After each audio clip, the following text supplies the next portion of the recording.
Hello everybody, my name is Stan Just and I'm the CEO of Covenant and game director on the upcoming dark fantasy strategy game, Gord. Today I'm going to give you the very first glimpse of our gameplay, a unique fusion of city building, community management and questing in a brutal world inspired by Slavic mythology. Let me start with our interface. On the right we see portraits of each of our subjects. At the bottom we can access our action panel. On the left you can see a minimap, notifications and information about quests. At the top of the screen is information about our resources and parameters. Growth represents the overall advancement of our settlement. Faith allows us to use incantations, and sanity is our subject's mental state. Now let's reveal the full HUD and take stock of our current situation. It looks like our economy is in good shape and our subjects are relatively healthy, but there is an issue we should investigate. Okay, so it seems that our subjects are complaining about the surrounding swamps being full of fall spawn, lying their poisonous eggs everywhere. Let's help with that. So far we've been focusing only on the economy, so we haven't built any military structures. Let's fix that now. I think having both ranged and melee warriors for our quest will be handy, so let's build an archery range and an axe pit.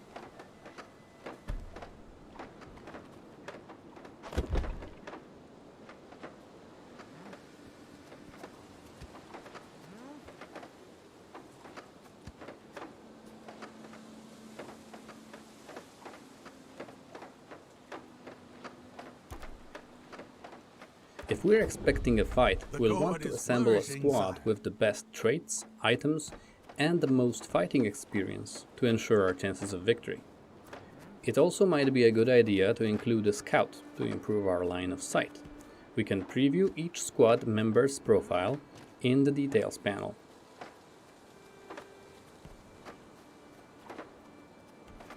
Now we can ask our chosen subjects to suit up for the fight. In Gord, subjects aren't locked to one profession, so we can order them to change at any time depending on our current needs. We can also increase our capabilities by having some divine power on our side. By asking subjects to pray at a temple, we'll receive a steady flow of faith points that we can use to cast incantations.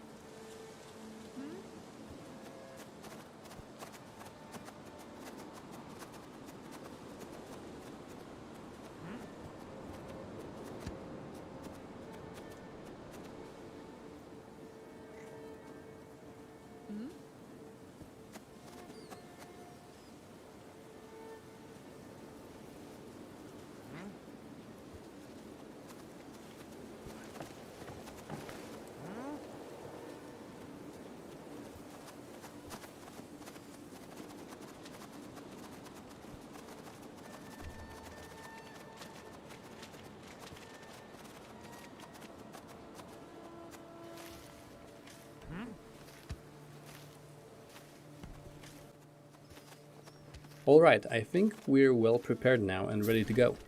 We'll select our previous group and set up some guarding rules so that our more heavily armored squad members take most of the enemy attention. Then we'll simply choose a direction for them to move.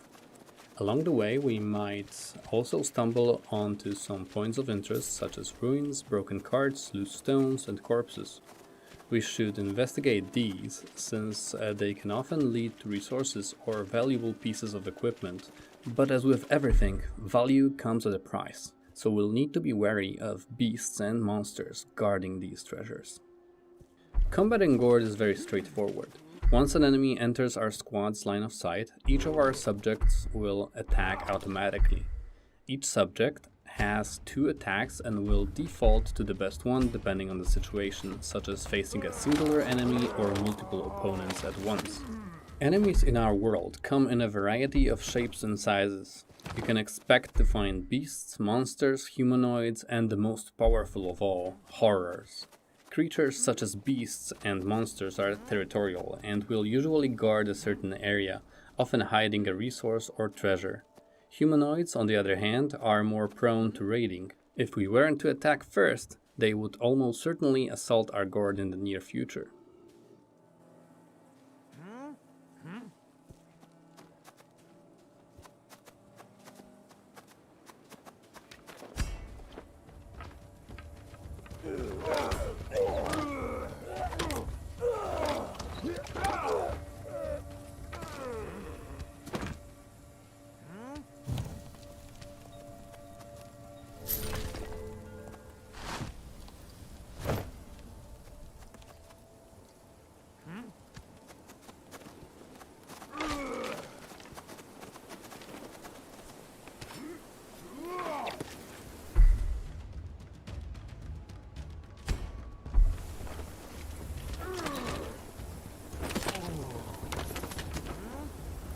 Now we can use that faith we gathered earlier to add in some incantations. In Gord, there are 18 spells categorized in 3 groups: utility, support and offensive.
Like our subjects, enemies have 2 attacks but also a conditional buff, for example doing higher damage during a blizzard, and a special ability such as producing those poisonous eggs we're currently searching for.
Looks like we finally found our targets. Fall spawn aren't particularly durable, but they can do some serious damage if they attack in a group.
We did it. Now that we've finished our quest, we can head back to heal our wounds. Alongside physical damage, certain intense situations can impact our subjects' mental states as well. This can come from something as simple as someone walking outside of a light source, or under more traumatic circumstances, such as incurring physical wounds or seeing a fellow subject in trouble. We also have a kinship system that scales the severity of these effects depending on if our subjects are related.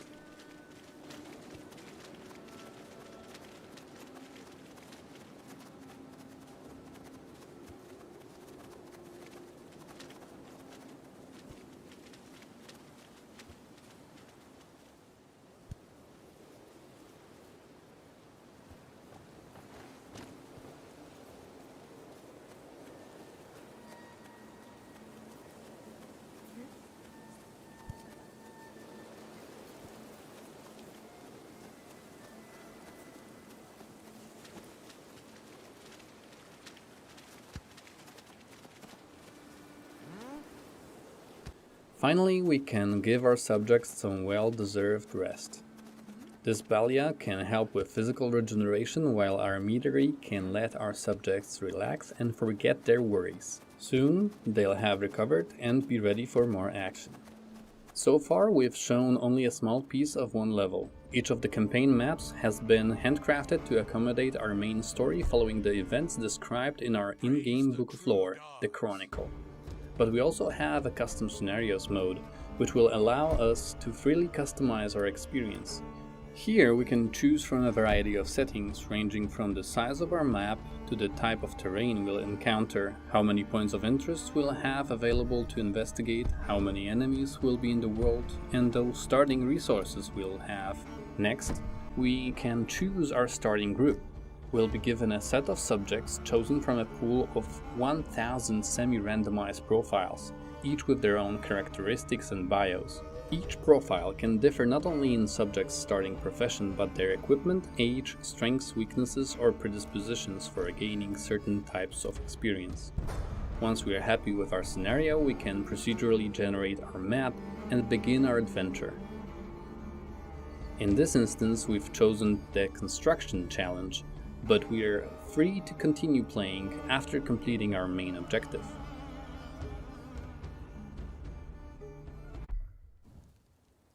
Our subjects are now awaiting their orders, and we can set off on a new adventure.